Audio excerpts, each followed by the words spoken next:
Agradeço ao presidente do Conselho Regional da Bahia, meu amigo administrador Ibrahim, a professora administradora Luísa Augusta, a minha amiga Maria do Rosário, conselheira federal, ao professor administrador Mauro Creus, que fica bem fácil falar depois dele, porque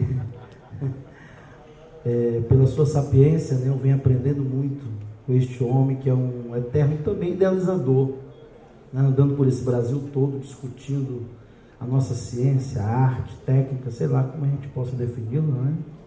Independente da instituição, independente da construção educacional sua, tem um fator que é preponderante na tua preparação, vamos chamar assim, que é o desenvolvimento do teu eu, da tua pessoa.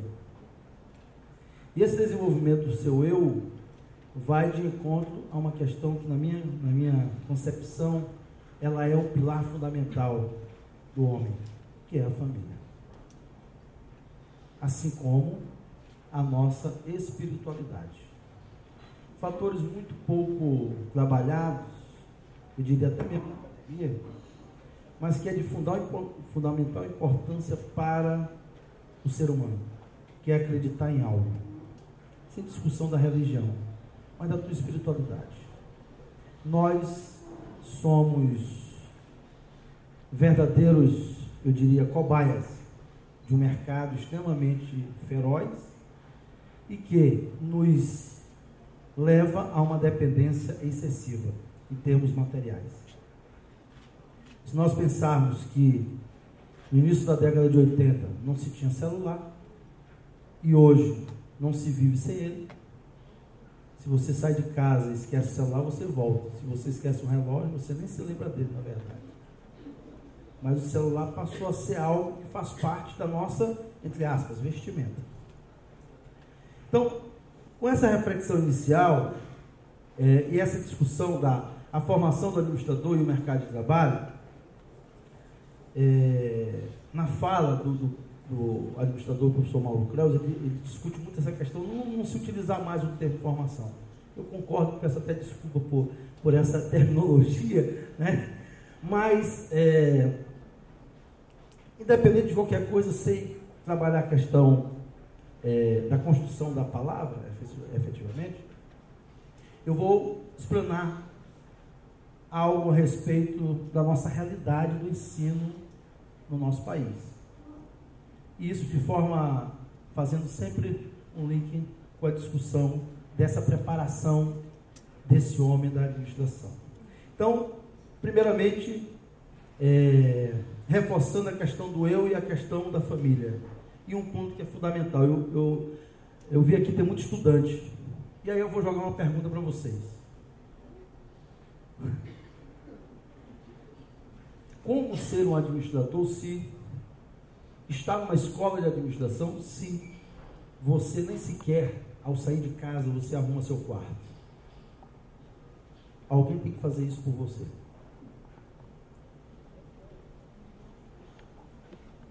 Alguém faz. É mamãe, é papai, é uma secretária. E eu não consigo administrar o meu quarto. Eu conseguirei administrar uma organização? Muito difícil. Essa reflexão perpassa por essa questão de você se reconhecer enquanto pessoa, enquanto teu eu. Eu sempre digo que você inicia de uma forma um curso de administração e termina totalmente diferente. Diferente em todos os sentidos, às vezes até mesmo de marido e mulher. Né?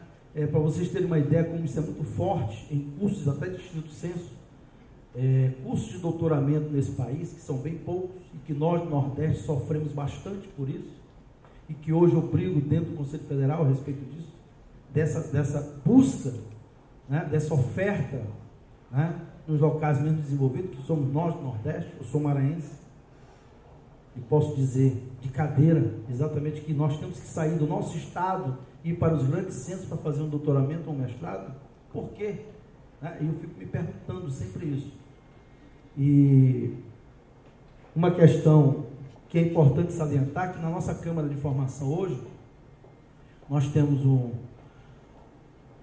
Eu, no caso, na diretoria, a Ana Mônica, que é vice-diretora, o João Coelho, a Aldemira e Carlos Augusto. Se vocês perceberem, não são administradores que estão ou que foram formados nos grandes centros desse país. Aqui não vai uma discriminação, por favor, mas vai, eu estou falando a palavra sensível na minha primeira fala, e todos estes que ali estão sensíveis para a questão do Nordeste, para a questão do Norte desse país, até do Centro-Oeste também, em algumas regiões. E uma das coisas que nós estamos lutando perante o MEC é em relação a essas questões da oferta desses cursos. Obviamente, nós sabemos que essa construção do saber, ela se dá de várias formas, inclusive na academia. Aqui, o ciclo de palestra tem como objetivo essa aproximação do sistema CFA-CRA, né, com os administradores, obviamente com a sociedade, estarmos juntos, discutindo. Um dos itens que a gente vem trabalhando muito é nós falarmos menos do que ouvir. Nós que estamos nesse processo de gestão, a gente tem que ouvir mais vocês. Por isso, tentarei ser o mais breve possível para ouvi-los. Eu acho que é importante. O curso de bacharelado, como eu disse no início, fica fácil falar do Mauro, porque, não por eu ser amigo dele, mas é porque, como eu já disse, né, muito do que se iria discutir, ele já explanou de alguma forma. Nós tentaremos também trabalhar alguns outros vieses. O curso de administração é o mais procurado, em termos de curso no nosso país. Houve um fenômeno nos últimos 4 anos, que é o fenômeno dos cursos de enfermagem, que cresceu mais de 300% a demanda, né, no país. Mas o curso de administração, pelo seu ecletismo, né, ele ainda é um dos cursos mais procurados. Embora, eu vou mostrar algumas estatísticas, tenha havido uma queda dessa demanda dos cursos de administração. Gera preocupações? Gera preocupações. E aqui vai um pensamento da direção da Câmara de Formação Profissional.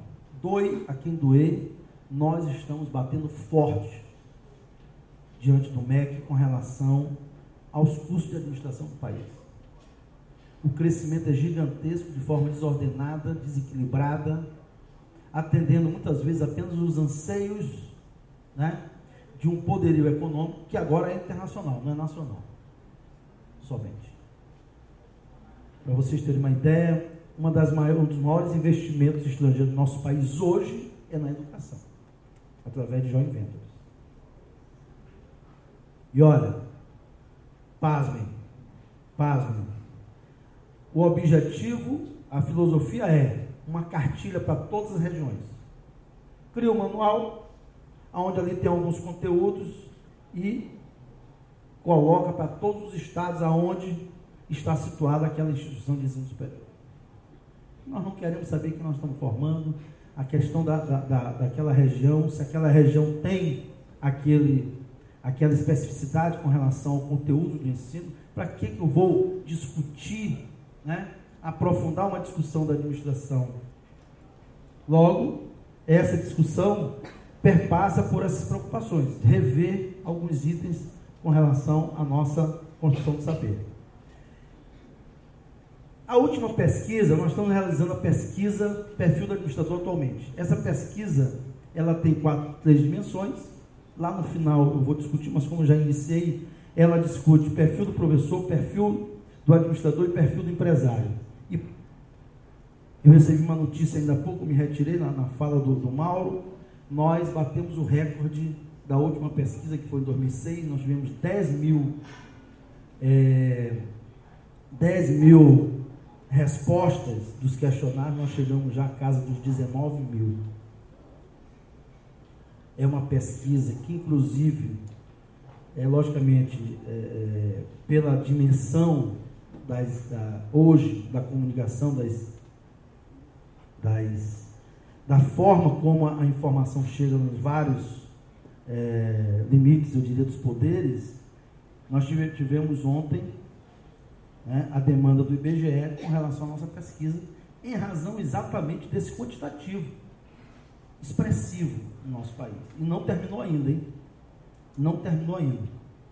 Então, a busca, né, por essa pesquisa é exatamente para que nós possamos estabelecer algumas reflexões e mudanças de comportamento e mudanças da forma como nós trabalhamos a nossa educação no país.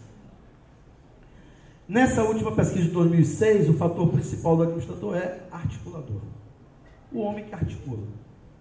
E na fala do Mauro, eu sempre vou citá-lo, em razão dessa interdependência desse conteúdo aqui, dessa discussão, da pesquisa que foi apresentada, ou seja, as pessoas não sabem qual é o sentido da administração, não sabem porque, aí é um pensamento pessoal, logicamente pelo ecletismo dessa administração, ela se dá em tudo que se faz.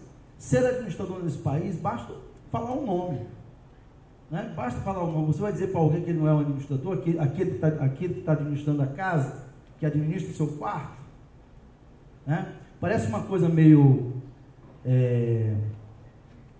pequena, mas é algo de reflexão para que nós possamos rever esses nossos comportamentos de construção do projeto político-pedagógico, de construção dos conteúdos no ambiente das instituições de ensino, que possam nos levar a esse melhor resultado. Mas voltando para a questão do articulador, articulador por quê? Porque muitas vezes o administrador ele está onde? Ele está no processo de gerenciamento, que ele tem que exatamente compreender esses objetivos organizacionais, que muitas vezes é a busca pelo lucro imediatista.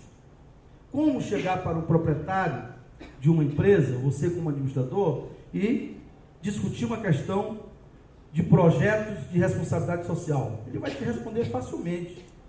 Olha, me desculpa, mas eu tenho que pagar a minha duplicata no final do mês. Ou seja, é muito difícil você mudar esse status quo apenas discutindo a nossa realidade enquanto administração.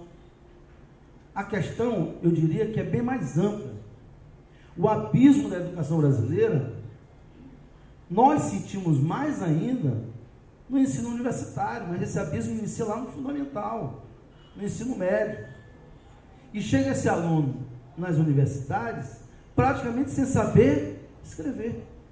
Então, talvez, mesmo com esse abismo, talvez a preocupação em como receber esse estudante na instituição de ensino superior seja o início de uma discussão, para que a gente possa rever os cursos de administração, eu diria todos os cursos, mas especificamente nós estamos discutindo como recebê-lo na nossa instituição.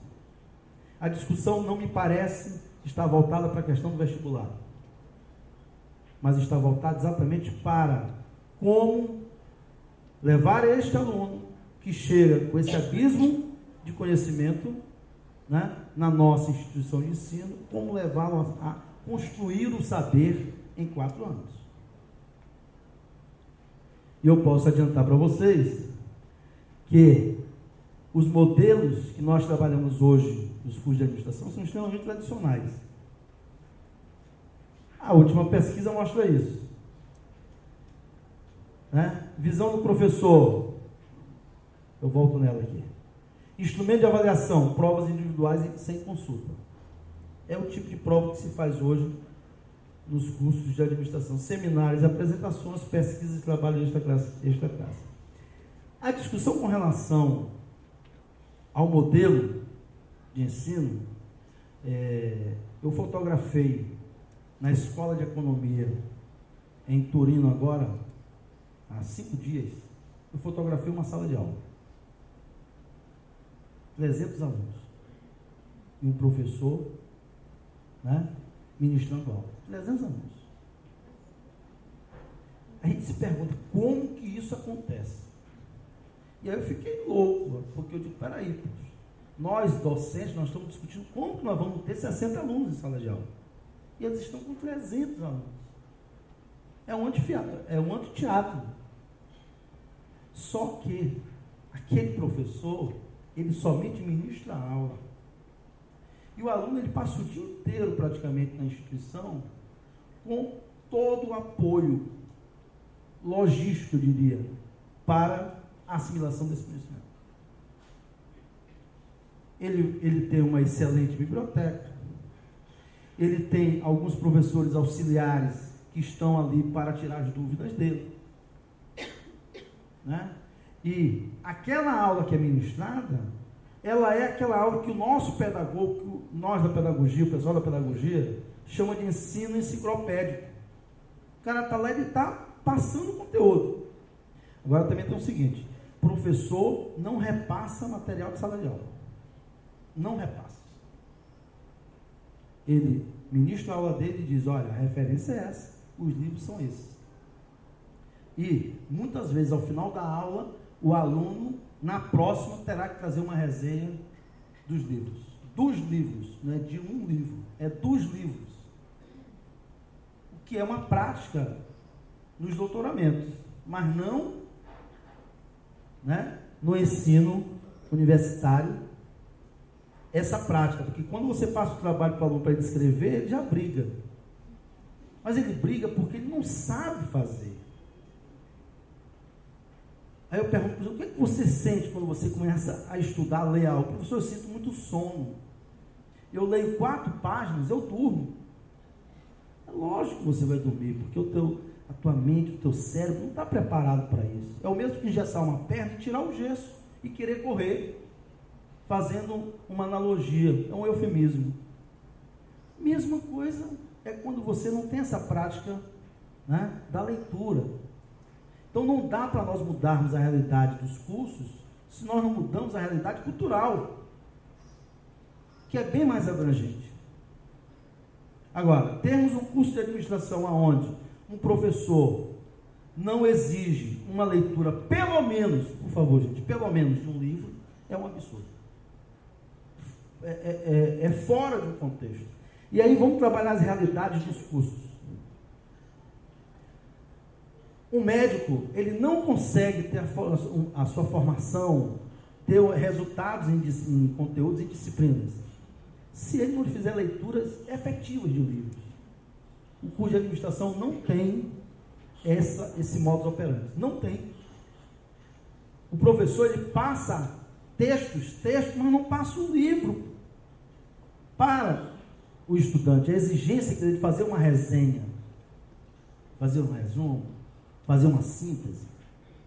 Então, se você não tem leitura na aplicação da disciplina, você não terá bom resultado. E aí o aluno, ele estuda aquele modelo, aquele pouco, muitas vezes somente o conteúdo que o professor apresentou em sala de aula. Não dá para ter resultado. E aí quando o Mauro fala da não resposta dos gráficos, não é nada, é óbvio. O cara olha o gráfico e você quer sair correndo. Ele não entende nada do gráfico. Ele não sabe nem o que é uma reta X e uma reta Y, um gráfico. Então, provas individuais e consulta. Quando a gente fala de ensino tradicional, tem coisa no tradicional que era melhor do que a nossa forma atual. Por exemplo, a prova oral.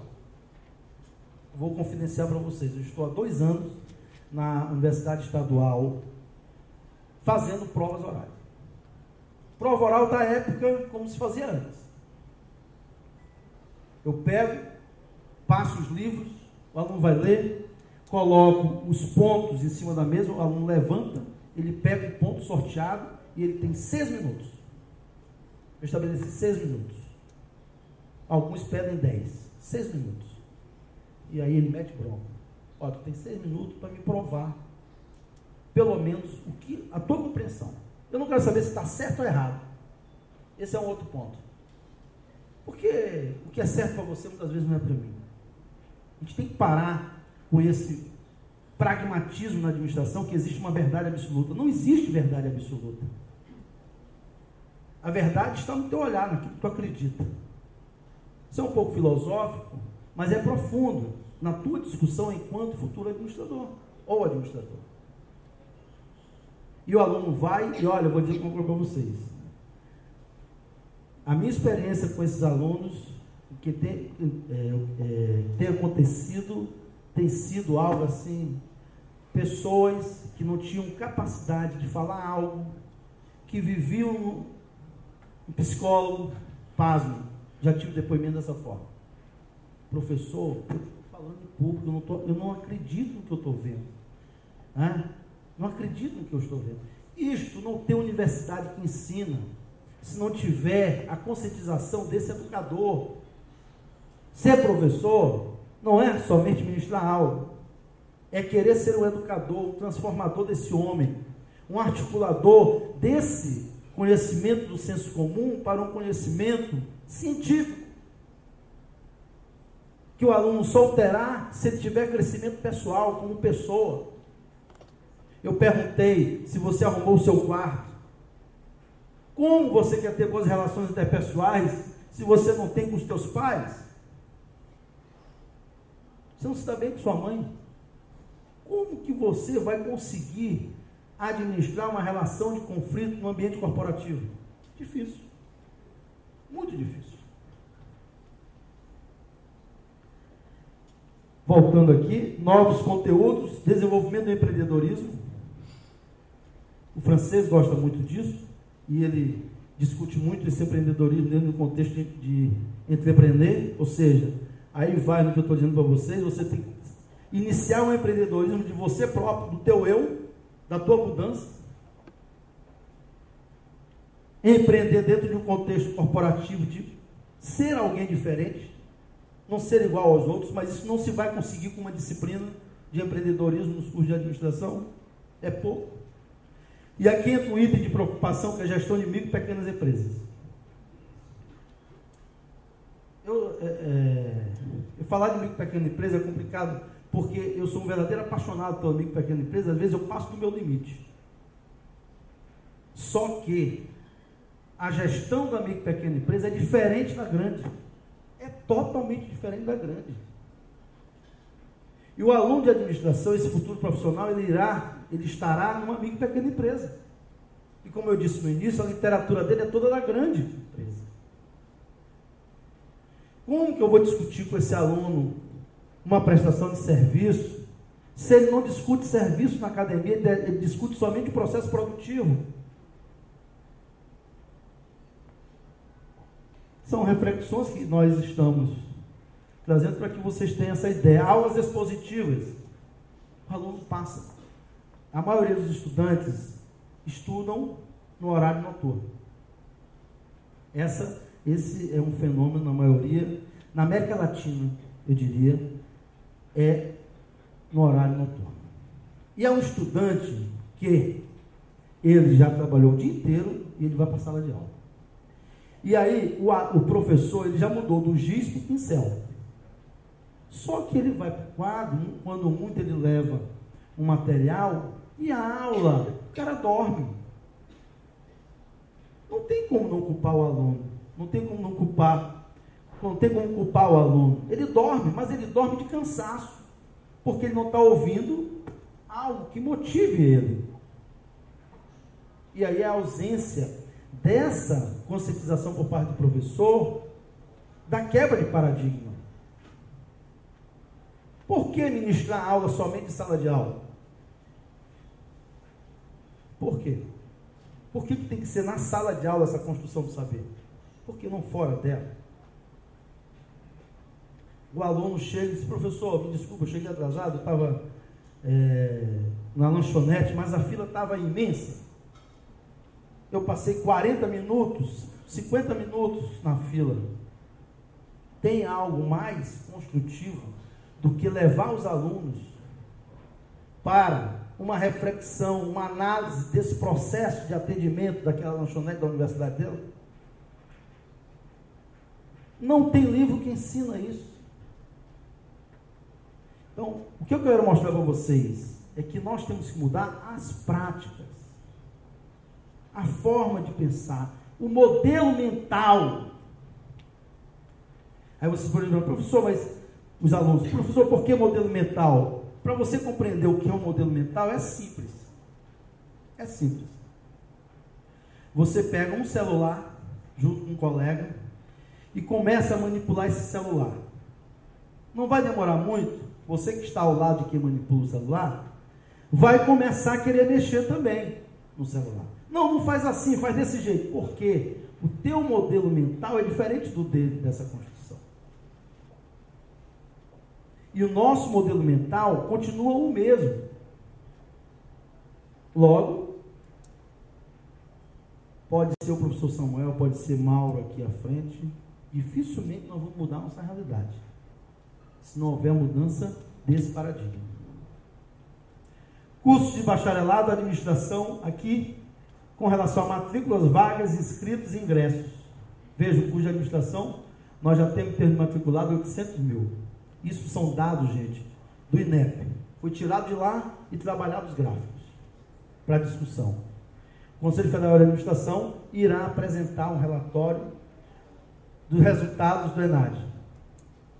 Olha, não resta dúvida que foi positivo o processo de discussão da avaliação do nosso país.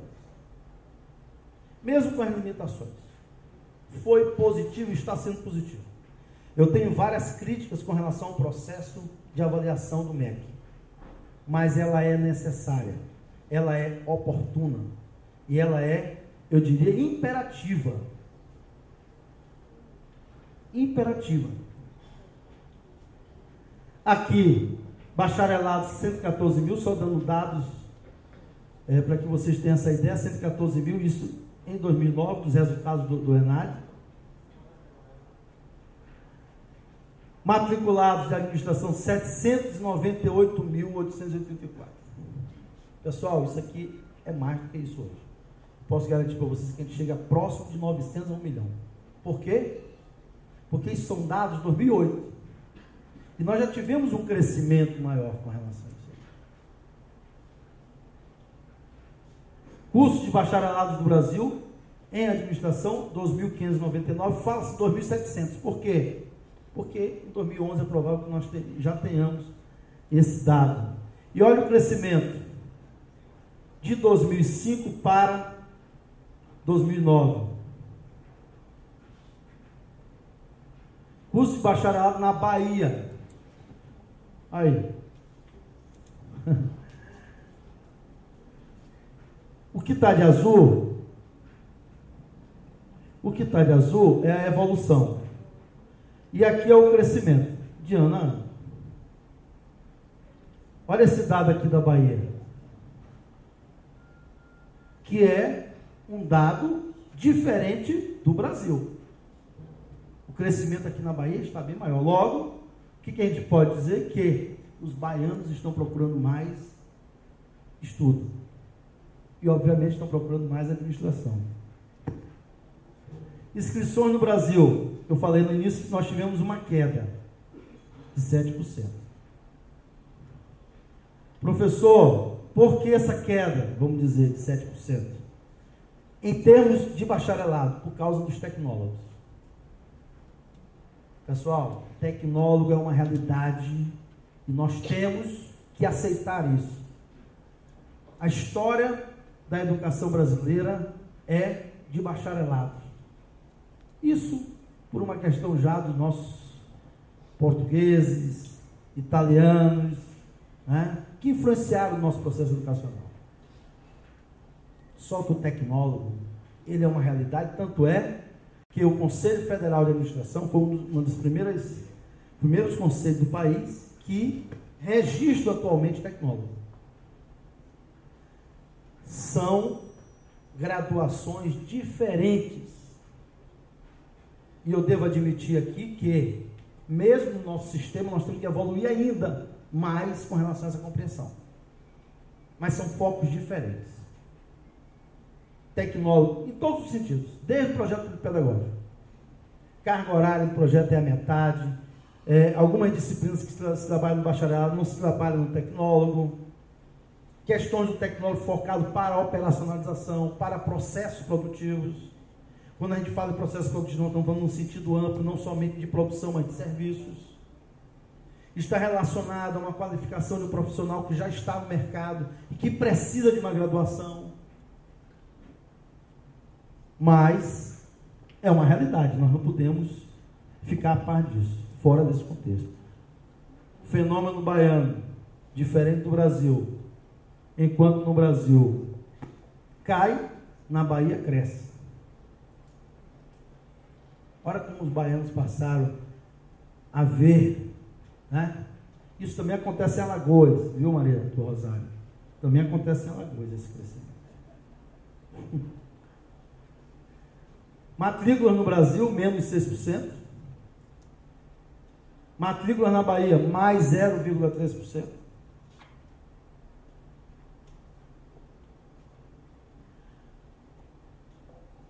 Nós temos 1.300.000 administradores no país. Nós temos empresas constituídas no país, 6 milhões. Vamos fazer a conta. É fácil. Se você pegar 6 milhões e dividir pelo total de administradores, vamos ver que está faltando muito administrador nas empresas. Logo, a empregabilidade não é um problema para o profissional da administração. Não é. Só que se você perguntar para o empresário qual profissional ele quer na empresa dele, ele não diz administrador. Sabe o que ele diz? Eu quero um profissional que resolva os meus problemas. Eu quero um profissional talentoso. Ele pode ser sem desmerecimento, só pelo antagonismo da profissão, um enfermeiro, mas que resolve a minha situação. Ó, o que está acontecendo? Nós, da administração, nós não conseguimos ainda desmistificar a profissão do administrador do país. Isto o Conselho Federal já tem muito claro. Nós não conseguimos desmistificar a nossa profissão. Por não conseguirmos desmistificar, nós não temos ainda a possibilidade de exigir do empresário que ele contrate o administrador, mesmo tendo a Lei 4.769, que nos legitima. Mas, como eu disse na minha fala inicial, é pouco nos legitimarmos somente por uma questão legal. Estima-se que antes de 1973 tínhamos aproximadamente 34.700. Por que estima-se? Porque nós não tínhamos dados, o próprio MEC não tem dados confiáveis para se determinar que era essa quantidade. Bacharelado em administração, 800.000, vamos colocar. Curso superior de bacharelado tecnólogo. Nas diversas áreas, em todas as áreas do país, nós temos próximo de 5 milhões. De tecnólogo, 284.000. E olha, cresce vertiginosamente. Cresce vertiginosamente. E aí nós temos que parabenizar o MEC, porque eles estabeleceram o catálogo dos tecnólogos, e que quem é coordenador de curso aqui sabe o que eu estou dizendo, que facilitou muito a nossa vida. Os catálogos. Que nós não temos no bacharelado. E aqui eu vou salientar para os coordenadores. Não façam curso de bacharelado em áreas específicas. A gente sabe que as diretrizes já acabaram com isso, mas está voltando à moda. Nós estamos com várias denúncias no Conselho Federal de instituições voltando com bacharelado em áreas específicas. Por quê? Porque tem alguns bacharelados antigos, antes das diretrizes curriculares, que foram aceitos pelo sistema como registro.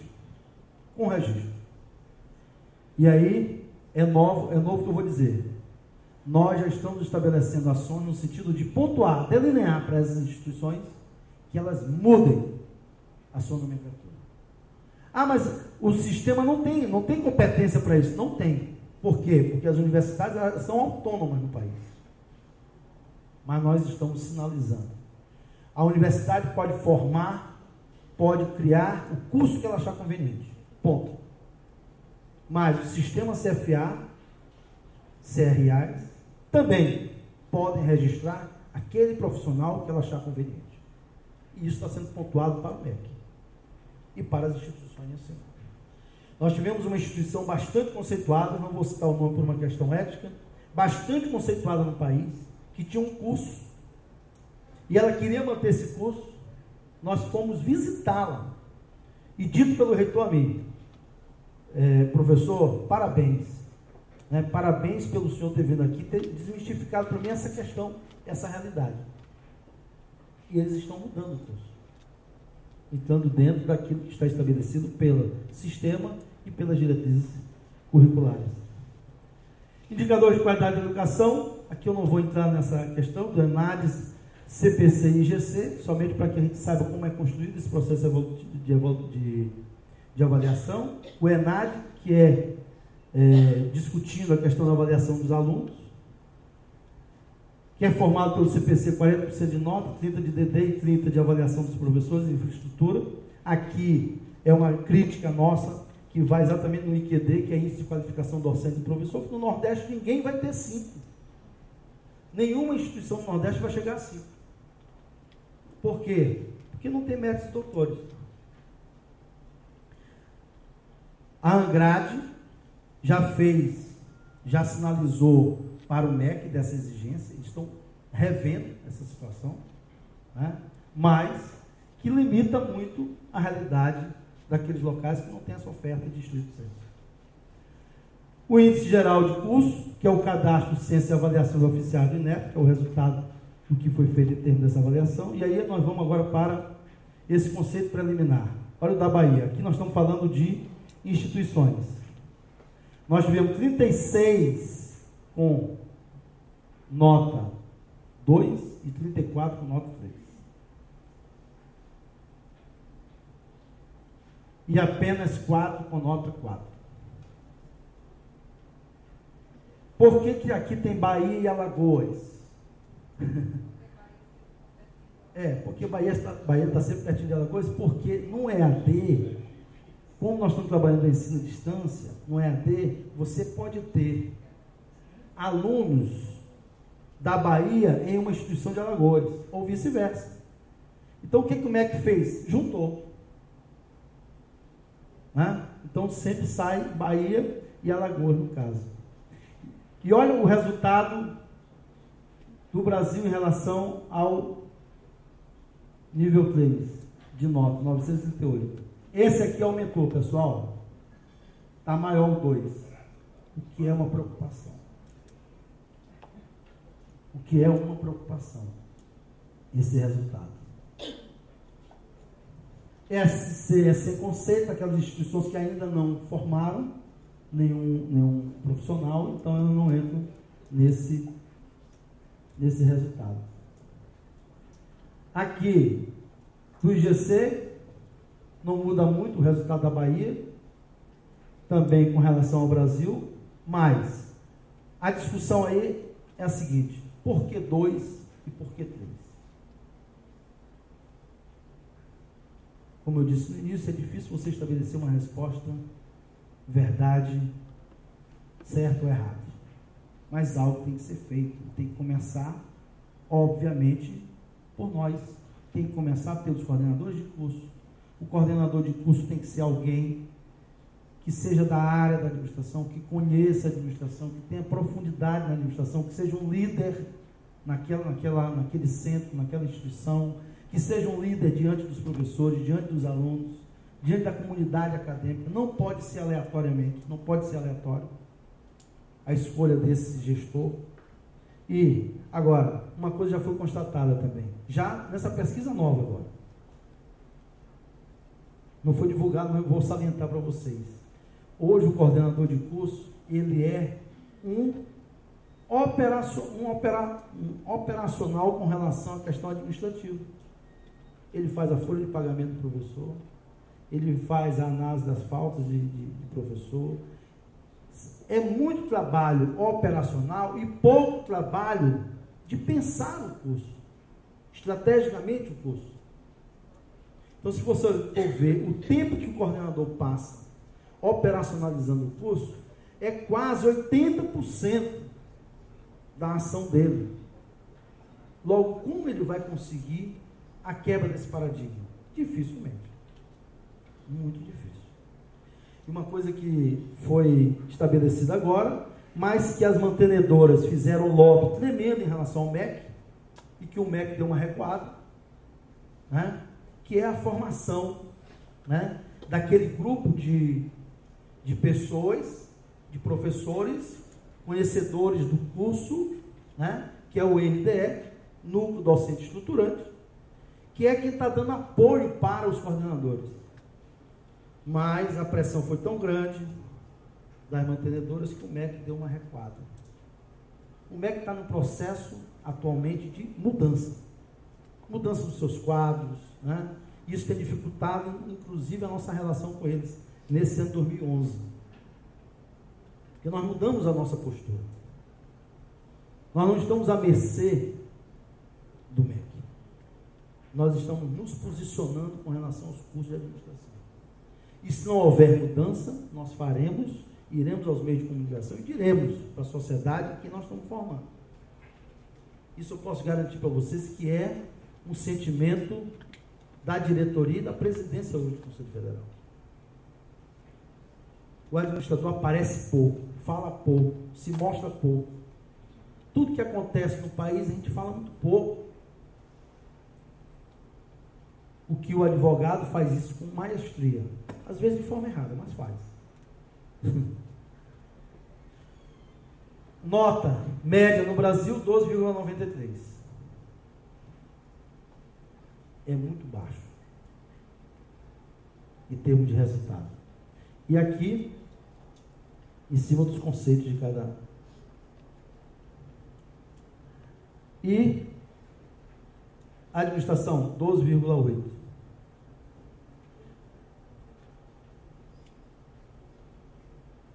Direito, 2,86. Nós pegamos esses três só como referência. O que não mudou muito do ENAD de 2006.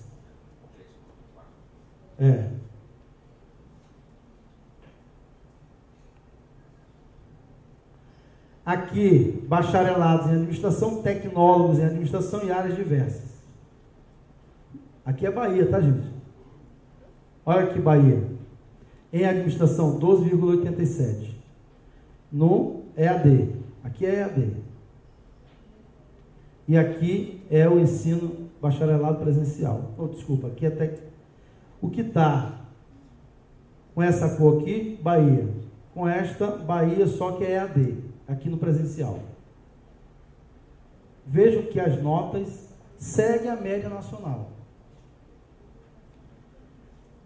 E o que nós constatamos? Não está aí, mas vou salientar. As notas das instituições públicas, elas são melhores do que das particulares. Elas são melhores do que da particular. Só que isso não significa... Aí vem uma discussão que eu sempre digo para meus alunos o seguinte: o melhor aluno da turma não será aquele que terá o melhor sucesso no mercado. São coisas distintas e diferentes. Aqui, média de tecnólogos, o pessoal daí está fazendo tecnólogo Bahia, né? Média ENAD 2009, olha a distância e o presencial. Infraestrutura, aqui são os valores que constroem, né, esse resultado. Sempre lembrando que é INEP MEC. Olha quanto tem aqui na Bahia, gente, de doutores. 0,65. Deixa eu salientar uma questão aqui que é importante. Quando nós falamos de doutor, não quer dizer que o doutor é o melhor professor, tá, gente? Porque, às vezes, a prática mostra que aquele cara que é especialista, ele dá show. Que ele está movimentado, ele está motivado. Então, a questão do doutor é somente por um fator de construção da avaliação, do resultado da avaliação. Mesmo, no caso meu, pessoal, eu acredito que quanto mais busca de conhecimento você tem, melhor para que você possa ter uma mudança de comportamento. Pavlov, que é da área da educação, ele diz isso. O que muda o comportamento do homem é o conhecimento. E às vezes o empresário chega e diz: poxa, eu dou treinamento para esses caras todo dia e eles não aprendem. Eles não aprendem porque você está somente treinando os caras. Você não está buscando o quê? O conhecimento dele. O conhecimento dele é mais profundo. Você está robotizando ele a utilizar algo. E muitas vezes não é preciso pensar. O processo está feito, está codificado.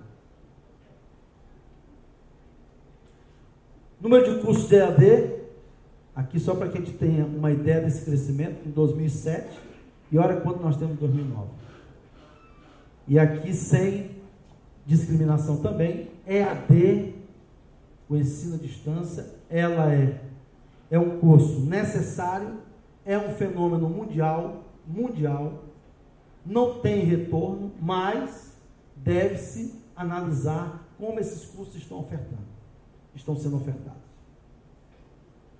Porque algumas instituições já perceberam que o EAD é barato para a instituição e tem um custo-benefício infinitamente superior do que o presencial. O que não se deve desmerecer esse resultado do EAD. No ano de 2010, nós fizemos algumas ingerências, conselho, diante do MEC, e nós tivemos instituições de EAD fechadas. Nós não queremos discutir como está sendo feito. Agora tem que ser feito de forma correta. E, minha gente, eu posso reafirmar para vocês que há esse sentimento hoje no Conselho Federal com relação aos cursos de administração e há também dos nossos parceiros. Mauro já colocou essa questão aqui por parte da Andrade.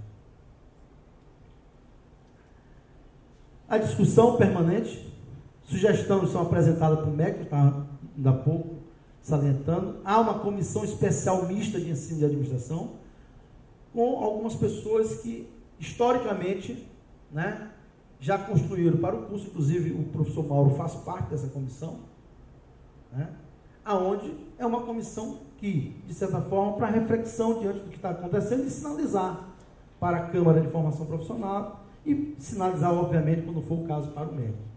Que busque essa análise das diretrizes curriculares. Eu defendo, Mauro falou a questão da prática, prática, não é isso, Mauro? Eu defendo isso também com relação aos cursos. Eu acho que não dá para você somente trabalhar teoricamente curso de administração. É necessário algo, eu não sei se o nome seria prática, seria laboratório, eu não sei o que seria.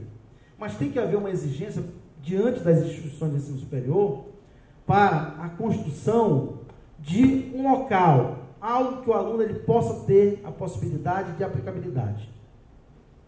E tem um item aqui com relação ao estágio, que embora não seja um item opcional pelas diretrizes curriculares, o estágio é algo imperativo.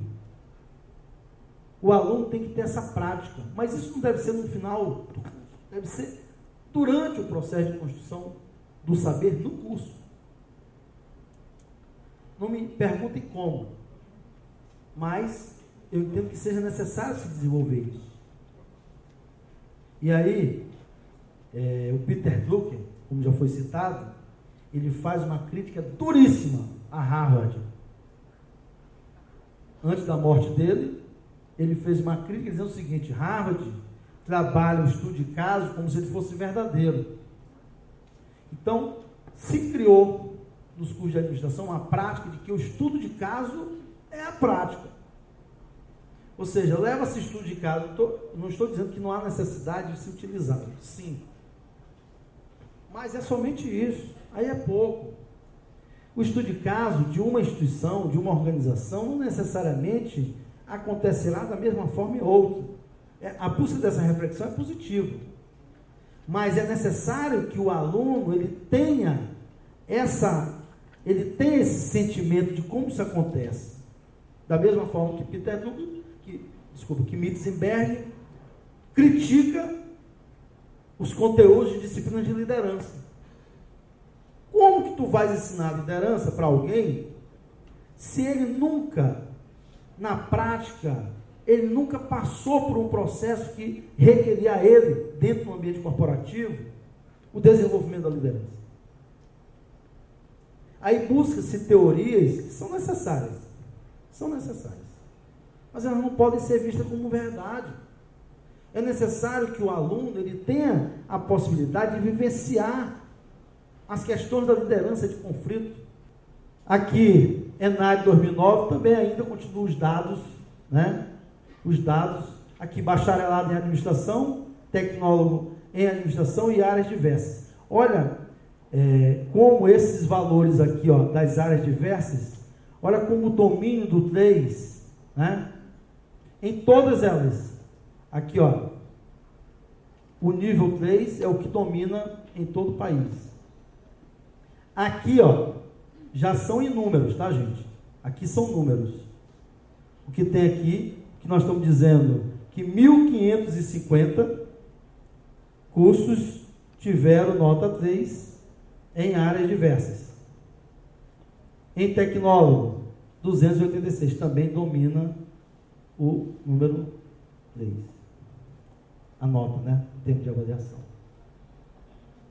Aqui, tem um dado aqui que é interessante, 342, 249. Por que nós estamos sublinhando isso aqui? Colocando em destaque? Porque isso mostra também que o MEC está atuando mais. Aqui são instituições sem conceitos, em 2006. Aqui, ó, 249. Mesmo havendo o crescimento dos cursos. Aqui, é só para mostrar para vocês que houve um crescimento da nota 2. De 342, nós passamos para 530. Também da nota 3. Eu diria que nós tivemos uma queda de quem tinha 3 aqui, ó, veio para 2. No índice maior. Algo tem que ser feito. E aí, buscamos a sapiência da Angrade, que é uma instituição que faz parte da Associação Nacional dos Cursos de Administração no país. A Thelma Crespo, que dá uma efetiva colaboração com relação aos coordenadores de curso, são eles que devem decidir esse processo, tem um papel fundamental o coordenador de curso, espero que tenham vários aqui. Esse processo de construção dessa avaliação, utilização da avaliação do INEP, ela é positiva, como eu já disse. A Câmara de Informação, hoje, o Conselho Federal participa do processo de avaliação das instituições de ensino, embora de forma opinativa e colaborativa, mas participa pelo decreto 37, pelo artigo 37 do decreto 5.773, que é um decreto do Executivo, que permite que a gente esteja ao lado. Em outras palavras, provavelmente vocês terão um CRA. Ok, aqui o termo de colaboração do CFA-CESU, que é um termo de colaboração junto com o MEC. CFA-MEC. Logo, as instituições de ensino, por favor, recebam os avaliadores do CRA, ou quando forem chamados, por favor, estejam solícitos. Nós não queremos, nós queremos apenas agregar valor para o processo. Somente isso. Não vamos abrir mão dele. Que é o que eu estou dizendo, contribuir com a melhoria da qualidade do ensino. Foi uma conquista do sistema CFA-CRA. Logo, instituições de ensino superior e o sistema CFA-CRA, que é um sistema voltado para o profissional da administração, deve estar mais próximos, deve estar mais perto. Vocês têm que estar mais ao lado do Ibrahim, aqui em Brasília, aqui na Bahia. Estar ao lado é discutir, sinalizar com algumas questões importantes. Aqui são os índices de pertinência, relevância, inovação e formação profissional, que são os índices que nós levamos em consideração para análise. Esse de pertinência em toda a região do Brasil é positivo, ou seja, nós necessitamos de curso de administração em todo o país. Relevância, na maioria dos casos. Relevância, impactos sociais e econômicos da oferta desse curso diante da sociedade, diante daquela região. E inovação, que trata especificamente do projeto pedagógico do curso. Aqui, formação profissional não é um item de avaliação, de dimensão, tá? Apenas essa questão aqui no sentido de se atender às estruturas do curso em relação à legislação profissional. Ou seja, se ele está reconhecido, tem renovação de reconhecimento, se tem autorização e assim sucessivamente. E como já foi dito, a maioria dos estudantes de administração estão não em centros universitários, estão em faculdade de administração.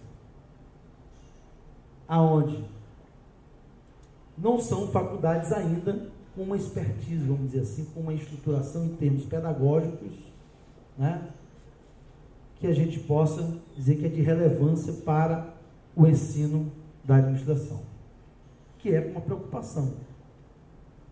Isso mostra também que um dos cursos mais fáceis de serem projetos e serem aprovados junto ao MEC é de administração. Sabe por quê? Porque o custo é baixo de um início de um curso de administração, é baixo o custo. Logo, as instituições, como é um curso demandado, não vão abrir a administração. Para vocês terem uma ideia, de 100% das IEs desse país, mais de 90% tem curso de administração. O que não acontece em outros casos. Mesmo enfermagem, com uma demanda excessiva nos últimos 3 anos, mesmo esse curso, mesmo com a demanda latente, ele não tem um crescimento que o curso de administração tem. Por quê? Porque o custo é baixo para o início dele. A pesquisa do CFA, nós, como eu já disse, na última pesquisa nós tivemos 10 mil questionários respondidos, nós já chegamos à casa dos 19, gente. Professores, administradores e empresários. Nós estamos agora perguntando para o empresário: o que você pensa do administrador? O que você quer do administrador? Nós estamos perguntando isso para o micro, pequeno e médio empresário e também para as empresas de grande porte do país. Outra coisa, as empresas não são mais aquelas somente que têm áreas específicas da administração, que tem o responsável técnico, não somente essas. Houve uma ampliação, né, dessa dimensão. O que tornou a pesquisa mais relevante, por outro lado, com uma complexidade maior para a análise. Provavelmente, no mês de dezembro, vocês devem ter a divulgação dessa pesquisa.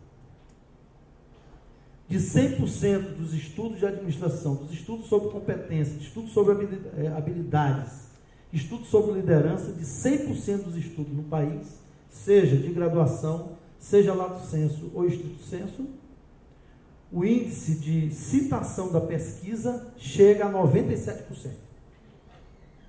Eu estou dizendo que todas as pessoas que estudam ou que fazem um trabalho dentro desses níveis, todas elas citam a pesquisa Perfil do Administrador do Conselho Federal, e a Angrade é uma parceira nossa dessa pesquisa. Aqui são as 3 dimensões: administrador, professor e empregadores. E aqui uma explanação rápida sobre esse cenário político legal. A massificação do ensino superior está nos dando a possibilidade de uma classe média hoje estar mais apta, está mais acessível ao mercado de trabalho. Essas associações civis, as fundações, as autarquias, mesmo as especiais de profissionalizantes hoje, elas estão tendo uma importância muito grande, até em defesa do profissional.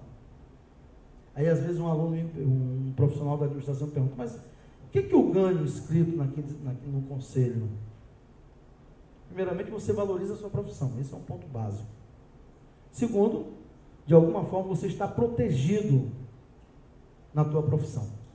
Algo que aconteça com você, você tem o direito e você terá o apoio do Conselho Regional daquela localidade.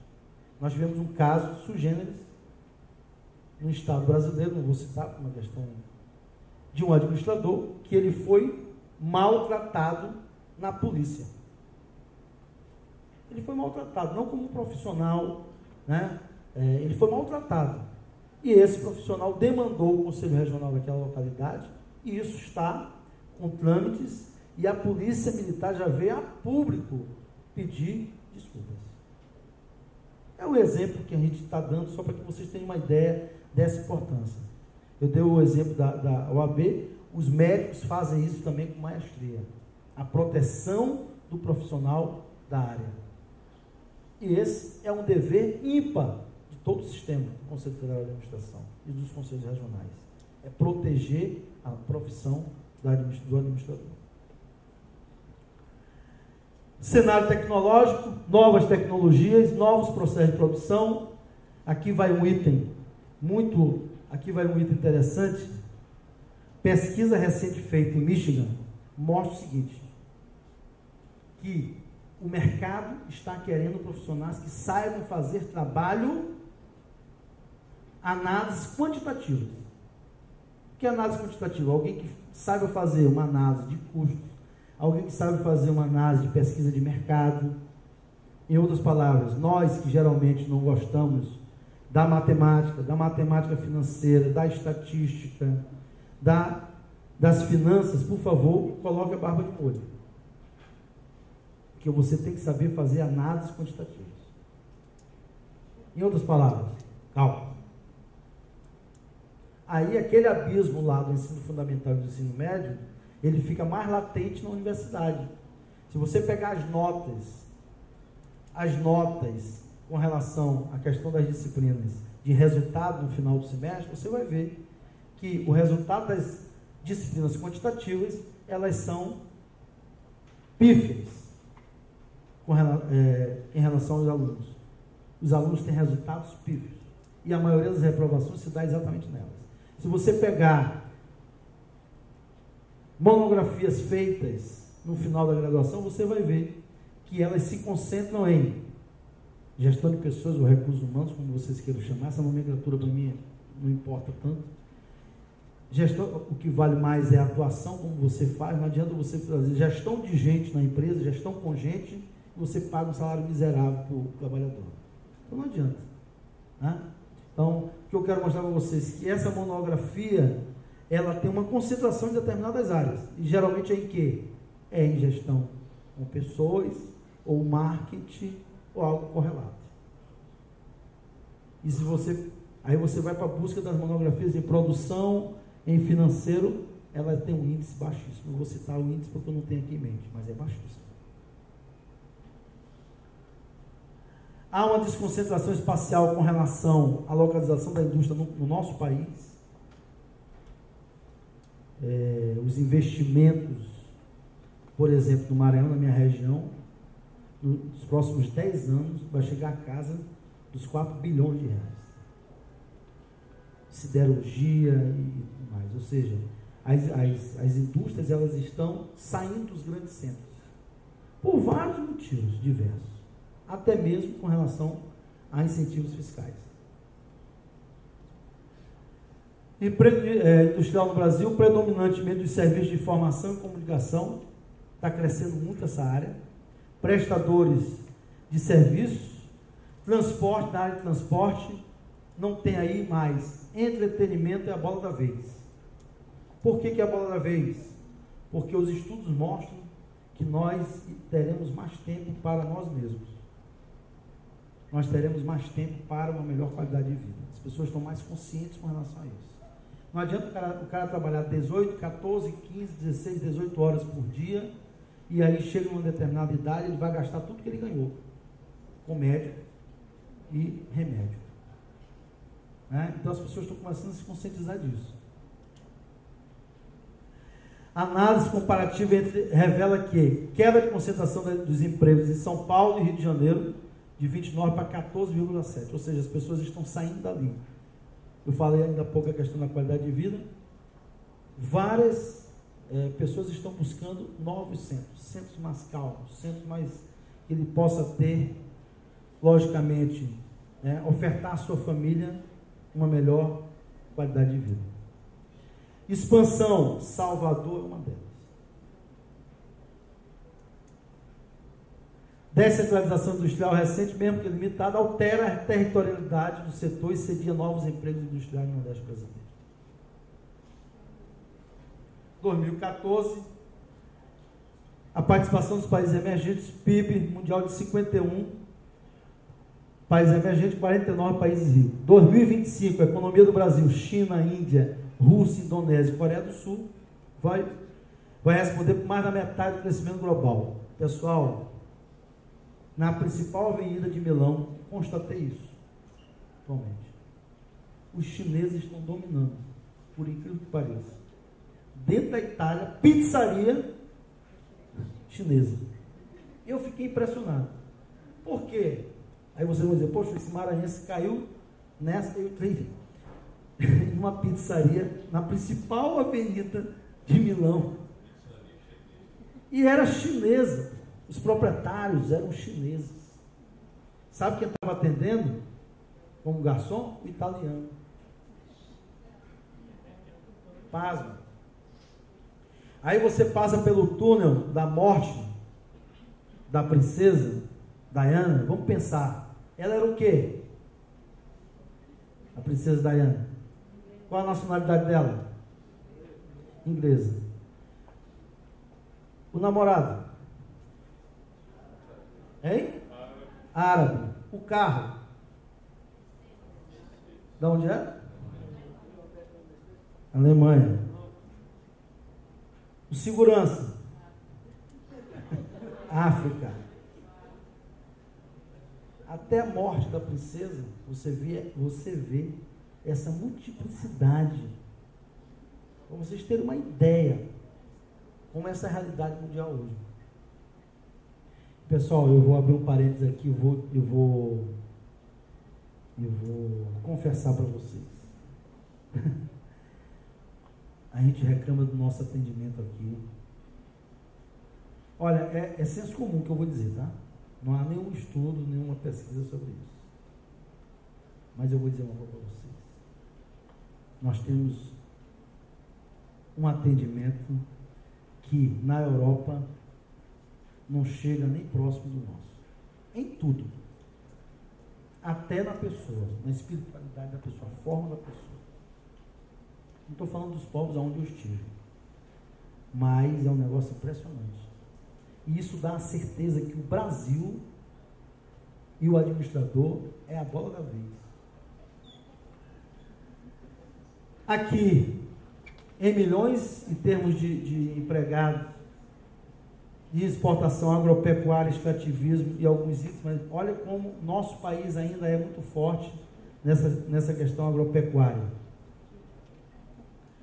Aqui o Germano Couro, ele é presidente da Fábrica Nacional de Servidores de Notebooks, Megaware, e ele diz o seguinte, que a busca por profissionais especializados é infinitamente superior a alguns anos atrás. E pasme, não tem profissional. Não tem profissional. Cargos de gerência, coordenação de produção, engenharia de processos, os relacionados à tecnologia da informação são os mais difíceis a serem preenchidos no nosso país. Mas, pessoal, o preenchimento ele não se dá somente pela formação. Você é administrador, não. É pelo cabedal de conhecimento que você tem para assumir aquele cargo.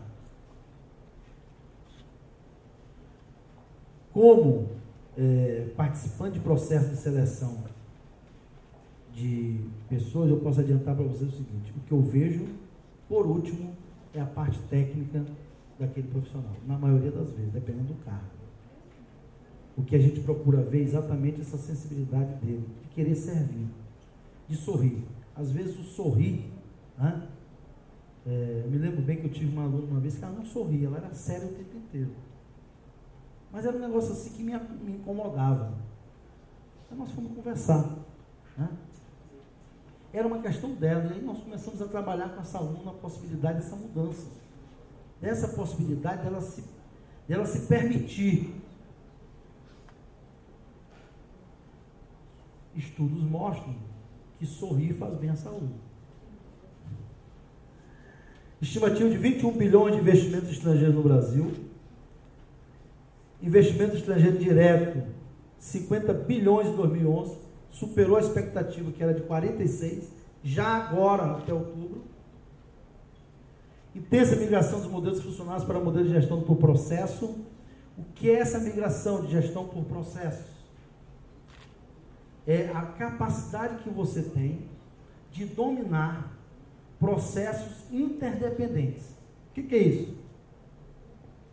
Por exemplo, você está na área de gestão com pessoas e você tem a capacidade de utilizar, de manipular o sistema de informação com buscas de relatórios gerenciais que possam te dar dados efetivos de gestão. Você sai do empirismo, você sai da análise em loco, que é necessária, mas ela não é, eu diria, confiável, porque passa muito pela tua compreensão de mundo. E a análise com relação a relatórios gerenciais te dá essa possibilidade de um processo decisório com menos riscos. Perguntaram para o Jordan. Jordan foi um dos grandes jogadores de basquete. No dia que ele foi dar a entrevista de encerramento de carreira, perguntaram a ele, né, qual era o segredo do sucesso. Ele disse: errar. Mas errar, Jordan? Aí um jornalista perguntou: mas errar como? Aí deu as estatísticas dele. Jordan, em todas as decisões, em todos os jogos, faltando 1 minuto para terminar o jogo, havia uma certeza, que seria você que lançaria a bola. Havia a certeza do teu time, do teu técnico, do teu oponente, da outra equipe, do técnico da outra equipe e de todos que assistiam o jogo. E o teu índice de acerto em decisões é quase 100%. Como errar? Aí ele respondeu: só que você esquece o seguinte, que o que mais acontecia comigo nos treinos era errar, porque eu tentava acertar. E aí ele foi dizer o seguinte, que no treino toda a equipe ficava contra ele, e o técnico colocava um som bem alto, né, na quadra, bem alto, similar a uma zoada de final de um campeonato, algo similar, e ele tentava com a bola acertar o garrafão, a cesta.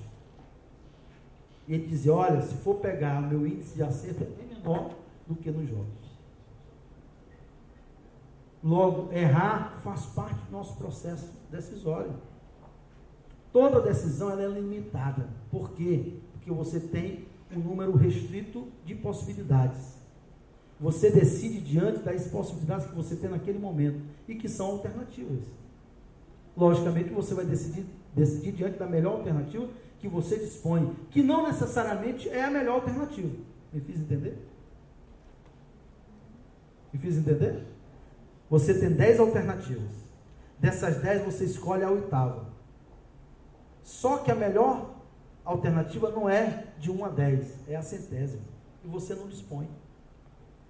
Logo, o processo decisório, ele é limitado. Logo, ele tem, por fenômeno, Aqui o Guerreiro Ramos é um prêmio de gestão pública, que foi uma novidade, né? Aqui o baiano, ele é forte com relação ao estudo de Guerreiro Ramos, que é baiano, e foi um dos homens que construiu para a literatura da administração brasileira, e que é muito valorizado nos Estados Unidos e na Europa, e pouco valorizado no nosso país. No ano passado, eu me sinto extremamente feliz por fazer parte desse grupo, né? Que participaria do Rosário, também estava, né? Que discutiu e que aprovou o Prêmio Guerreiro Ramos de Administração. Qual o objetivo principal? Divulgar, disseminar os nossos estudos, a literatura brasileira. Não estou aqui contrário à literatura americana, do Taylor, da europeia, de Fayol e assim sucessivamente. Não. É necessário saber sim. Mas é necessário compreendermos a nossa literatura brasileira. Quem sabe esse não seja o início de uma discussão com relação à mudança do curso de administração no nosso país. Aqui, o prêmio Belmiro Siqueira, de administração, que é um prêmio já institucionalizado, voltado somente para estudantes e administradores. Então, você, estudante, nós, este ano, estamos distribuindo quase R$10.000 de prêmios do Belmiro Siqueira. Você que está fazendo uma monografia, você que está fazendo um estudo de caso, em termos de artigo e assim sucessivamente, você pode encaminhar para o Conselho Federal, na época das inscrições, né, para você participar. Pode ser em grupo, viu, gente? Inclusive, professores podem participar. No caso do Belmiro, desde que sejam administradores. Para finalizar minha fala, eu quero lhe dizer que, para mim, né, estar aqui na Bahia, eu devo admitir que foi muito difícil. Eu estou quase 48 horas sem dormir, mas assim, eu tenho uma aproximação muito grande pela Bahia, porque, sinceramente, aqui, eu sou apaixonado pela Bahia. Já estive em 12 carnavais aqui, entendeu? É verdade, né? E é uma terra, a terra boa é a Bahia. Pessoal, muito obrigado pela paciência. E o site do CFA, né? www.cfa.com.br. Lá você tem todos os meus dados, telefone, onde moro, em São Luís do Maranhão, você pode acessar, você pode entrar no site e que você terá acesso a nós. E estejam sempre próximos. E tenho a garantia de que, atualmente, eu disse no meu currículo, né, eterno aprendiz, não sei se alguém percebeu isso, eterno aprendiz e entusiasta. Eu sou um verdadeiro entusiasta com relação à profissão do administrador, verdadeiro mesmo. E hoje, sendo do Maranhão, faço parte de uma diretoria no Conselho Federal, que nunca teve, né, da região Nordeste, né, tiveram bem poucos. E eu me sinto assim, extremamente feliz por fazer parte dessa diretoria, por fazer parte da gestão do presidente Sebastião Melo, que não faz parte também do Rio e São Paulo, né, é do Mato Grosso do Sul, e que é um homem sensível às causas do administrador